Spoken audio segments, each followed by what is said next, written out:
महाराष्ट्र सरकार के परिवहन डिपार्टमेंट ने बाइक टैक्सी की पॉलिसी लाई है जिसमें 50 लोग मिलकर एक एग्रीगेटर शुरू कर सकते हैं। 15 किलोमीटर के रेडियस में वो बाइक टैक्सी ऑपरेट हो सकती है, जिसके विरोध में मुंबई में आप कह सकते हैं कि ऑटो रिक्शा जो चालक जो है वो प्रोटेस्ट कर रहे हैं। चालक मालक एसोसिएशन के जो अध्यक्ष है शशांक राव जी हमारे साथ जुड़ रहे हैं। जो पॉलिसी लाई गई है ये कहा जा रहा है सरकार की तरफ से कि ट्रैफिक कम हो या किसी एक आदमी को ट्रेवल करना है उस चीज की ईजनेस के लिए लाई गई है। आप लोग इस पॉलिसी को कैसे देखते हैं?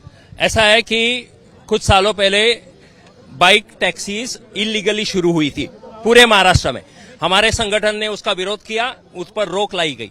उसके बाद बाइक टैक्सी लाना है या नहीं लाना है इसके ऊपर समिति बनाई गई। समिति के सामने हमारे संगठन ने पूरी तरह से अपनी बात रखी, हमने उसका विरोध किया, उसके कारण दिए और फिर भी सरकार ने हमसे वापस चर्चा न करते हुए एक तरफा निर्णय लेते हुए बाइक टैक्सी को परमिशन दे दी है। ऐसा है कि सरकार का कहना है कि लोगों को जो बेरोजगार हैं उनको रोजगार मिलेगा।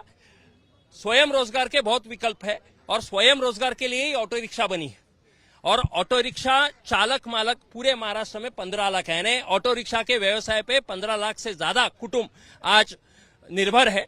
और ई बाइक टैक्सीज एग्रीगेटर्स, आज बाकी के एग्रीगेटर्स देख लीजिए जो 4 व्हीलर में है, 12-13 साल हो गए, कुछ नियंत्रण नहीं है। कभी 50 रुपया लेते हैं 50 रुपए के लिए, कभी 500, 600, 800 जो मर्जी, यानी लोगों को तो फायदा होता नहीं है। रिफ्यूजल्स, वो भी अपना ट्रिप कैंसिल करते हैं। रिफ्यूजल करना अच्छी बात नहीं है, हम उसका सपोर्ट नहीं करते, लेकिन होता हर जगह पर है। ये लोग करते हैं, ऐसा नहीं किसी भी रिक्शा वाला रिफ्यूज करता है तो उसके नाम पे आप किसी को भी परमिशन दे दोगे। और बाइक टैक्सीज, ई बाइक टैक्सी उन्होंने कहा है, उसके साथ साथ उन्होंने बाइक पूलिंग, यानी कोई भी पूलिंग कर सकता है। आप अकेले जा रहे हो, आप किसी को नहीं, कहीं भी उसकी तो जरूरत ही नहीं पड़ेगी। ये तो फ्रेमवर्क है, लेकिन फ्रेमवर्क में काम कौन करता है? आज भी जब परमिशन दी नहीं है तो मुंबई और बाकी के शहरों में बाइक टैक्सीज चालू है इलीगली, उस पर सरकार का नियंत्रण क्या है? ऑटो रिक्शा टैक्सी का जो व्यवसाय है वो पूरा नियंत्रित है। हमने कितना भाड़ा लेना है उसका कार्ड है, हमने कौन से कपड़े पहनने हैं वो कहा जाता है, हमने पासिंग हर साल करनी है, कभी करनी है, सब कहा जाता है। तो ये सारे नियम होते हुए आपको दूसरा विकल्प क्यों चाहिए? और पब्लिक ट्रांसपोर्ट के बहुत सारे विकल्प हमारे पास है, चाहे वो बीएसटी हो, रेलवेज हो, बसेस हैं, हर चीज है। तो उसके लिए दूसरी विकल्प की जरूरत नहीं है।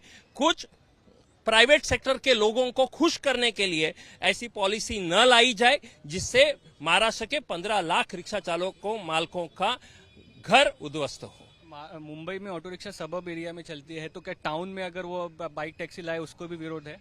उसको विरोध है क्योंकि वहां पर जब पहले टैक्सीज भी, आज भी टैक्सीज हैं, और जब ऑटो रिक्शा शुरू हुई तो ऑटो रिक्शा को ये कहकर परमिशन नहीं दिया गया कि साउथ मुंबई में ट्रैफिक जैम हो सकता है। हमारी हमेशा से मांग रही है कि रिक्शास को साउथ मुंबई में अलाउ किया जाए।